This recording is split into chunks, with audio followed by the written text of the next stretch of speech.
If the surface area of a cube is 24 square centimeter, then find the length of its diagonal. ഇവിടെ ഒരു ക്യൂബിൻ്റെ surface area നൽകിയിട്ടുണ്ട്. Surface area നൽകിയിരിക്കുന്നത് 24 centimetre square ആണ്. അതിൻ്റെ ഡയഗണലിൻ്റെ length കണ്ടുപിടിക്കണം. അപ്പോൾ ക്യൂബിൻ്റെ ഒരെഡ്ജ് ഒരു വക്കിൻ്റെ നീളം എ യൂണിറ്റ്സ് എന്ന് എടുത്തു കഴിഞ്ഞാൽ അതിൻ്റെ സർഫസ് ഏരിയ എന്ന് പറയുന്നത് 6a² ആണ്. Surface area 6a². ഓർക്കുക, ഒരു ക്യൂബിന് 6 വശങ്ങളാണുള്ളത്. ഓരോ വശത്തിൻ്റെയും ഏരിയ എന്ന് പറയുന്നത് a² ആണ്. Total 6a². അപ്പോൾ 6a² ആണ് 24 എന്ന് വരിക. ഇതിൽ നിന്ന് നമുക്ക് എയുടെ വാല്യൂ കണ്ടുപിടിക്കാം. That is a² = 24/6.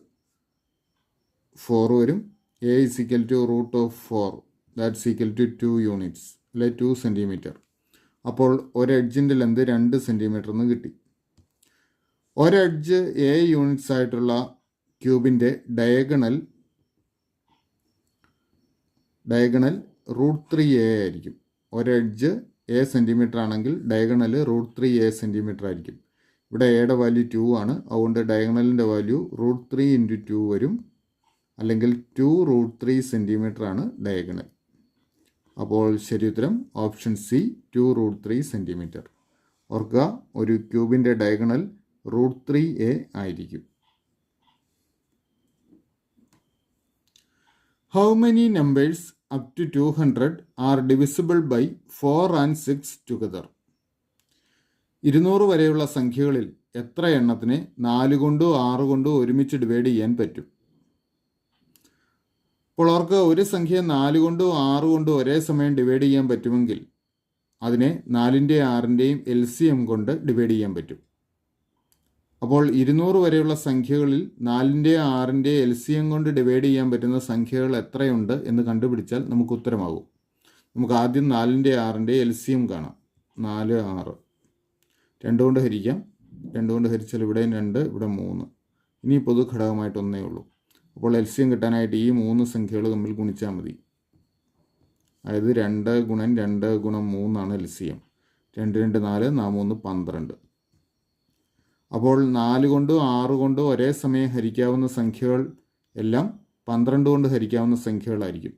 അപ്പോൾ 200 വരെയുള്ള സംഖ്യകളിൽ 12ൻ്റെ എത്ര ഗുണിതങ്ങളുണ്ട് എന്ന് കണ്ടുപിടിച്ചാൽ മതി. അത് കണ്ടുപിടിക്കാനായിട്ട് നമുക്കൊരു എളുപ്പമാർഗ്ഗമുണ്ട്. 200നെ 12 കൊണ്ട് ഡിവൈഡ് ചെയ്യുക.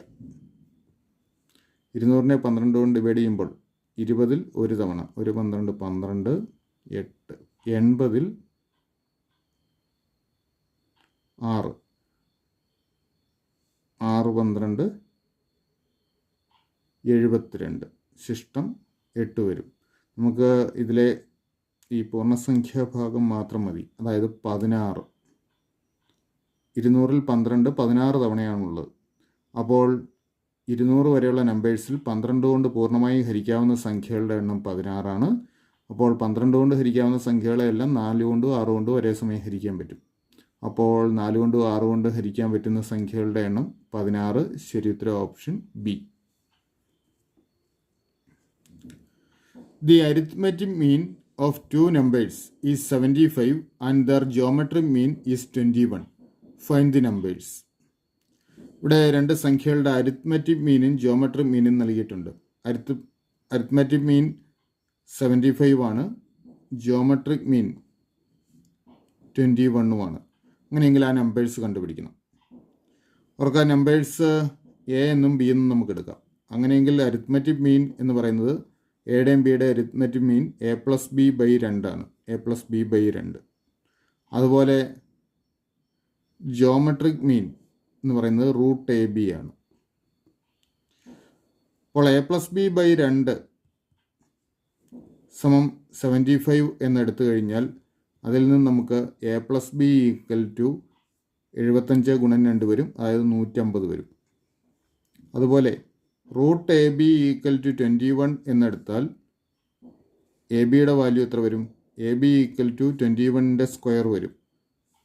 21ൻ്റെ സ്ക്വയർ എന്ന് പറയുന്നത് 441. അപ്പോൾ എയും ബിയും കൂടെ ഇവിടെ 2 സംഖ്യകൾ തമ്മിൽ കൂട്ടിയാൽ 150 കിട്ടണം. രണ്ടും കൂടെ ഗുണിച്ച് കഴിഞ്ഞാൽ 441 കിട്ടണം. അപ്പോൾ നമുക്ക് തന്നിരിക്കുന്ന ഓപ്ഷൻസ് ചെക്ക് ചെയ്യാം. നോക്കുക, ഗുണിച്ചാൽ 441 കിട്ടുന്നത് ഒറ്റ ഓപ്ഷനേ ഇതിലുള്ളൂ. ബാക്കിയുള്ളതൊക്കെ വലിയ സംഖ്യകളാണ്. അതുകൊണ്ട് ഗുണിച്ചു കഴിഞ്ഞാൽ 441 വലിയ സംഖ്യകളെ നമുക്ക് ഉത്തരമായി കിട്ടുള്ളൂ. ഇവിടെ ഗുണിച്ചാൽ 441 കിട്ടുന്ന ഒറ്റ ഓപ്ഷനേ ഉള്ളൂ, ഓപ്ഷൻ എ.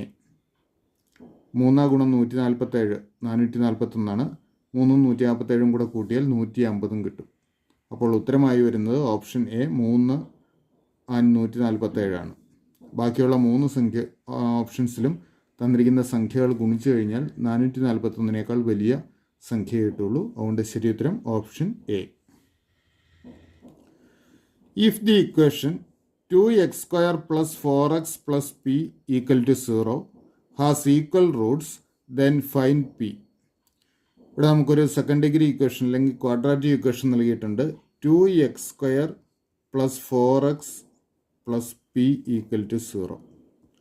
ഈ ഇക്വേഷന് ഈക്വൽ റൂട്ട്സ് ആണുള്ളതെങ്കിൽ പിയുടെ വാല്യൂ കണ്ടുപിടിക്കണം. നോക്കുക, നമുക്ക് തന്നിരിക്കുന്ന ഇക്വേഷൻ ഈ ഫോമിലാണ്.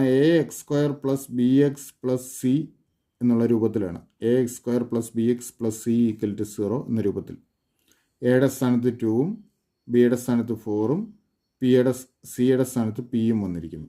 അപ്പോൾ ax² + bx + c = 0 എന്ന ഫോമിലുള്ള ക്വാഡ്രാറ്റിക് ഇക്വേഷന് ഈക്വൽ റൂട്ട്സ് ഉണ്ടാകാനുള്ള കണ്ടീഷൻ b² - 4ac = 0 ആയിരിക്കണം. അപ്പോൾ ഇവിടെ ബിയുടെ സ്ഥാനത്ത് വന്നിരിക്കുന്നത് 4 ആണ്. അതായത് 4² - 4 × എയുടെ സ്ഥാനത്ത് 2, സിയുടെ സ്ഥാനത്ത് പിയും. 4 × 2 × p = 0 ആയിരിക്കണം. ദാറ്റ് ഈസ് 4² 16 -4 × 2 8p = 0 വരണം. നമുക്ക് പിയുടെ വാല്യൂ കണ്ടുപിടിക്കണം. അപ്പോൾ ഈ 16നെയും കൂടെ മറുസൈഡിൽ കൊണ്ടുപോകാം. അതായത് -8p = -16 എന്ന് വരും. അല്ലെങ്കിൽ നമുക്ക് അതിൽ നിന്ന് 8p = 16 എന്ന് എഴുതാം.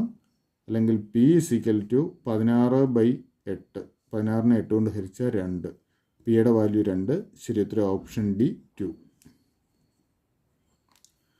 The number of diagonals of A 12-sided polygon is dash. 12 വശങ്ങളുള്ള ഒരു പോളിഗണിൻ്റെ ഒരു ബഹുഭുജത്തിന് എത്ര ഡയഗണൽസ് ഉണ്ടാകും എന്നാണ് കണ്ടുപിടിക്കേണ്ടത്. അപ്പോൾ n വശങ്ങളുള്ള ഒരു പോളിഗണിൻ്റെ ഡയഗണൽസിൻ്റെ എണ്ണം എന്ന് പറയുന്നത് n × n-3/2 ആണ്.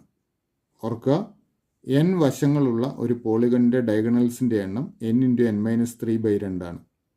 അപ്പോൾ ഇവിടെ 12 വശങ്ങളാണുള്ളത്. അതുകൊണ്ട് n-ന് 12 എന്ന് കൊടുക്കണം. n-ന് 12 എന്ന് ഇവിടെ കൊടുക്കുമ്പോൾ 12 × n-3 എത്രയാവും? n-ന് 12 കൊടുത്താൽ 12 - 3 9 എന്ന് വരും, /2 എന്ന് വരും. 12നെ 2 കൊണ്ട് ഹരിച്ചാൽ ഇവിടെ 6. 6 × 9 9 × 6 54. അപ്പോൾ ഡയഗണൽസിൻ്റെ എണ്ണം 54. ശരി ഉത്തരം ഓപ്ഷൻ എ. അപ്പോൾ ഓർക്കുക, n വശങ്ങളുള്ള ഒരു പോളിഗണിൻ്റെ ഡയഗണൽസിൻ്റെ എണ്ണം n × n-3/2 ആണ്.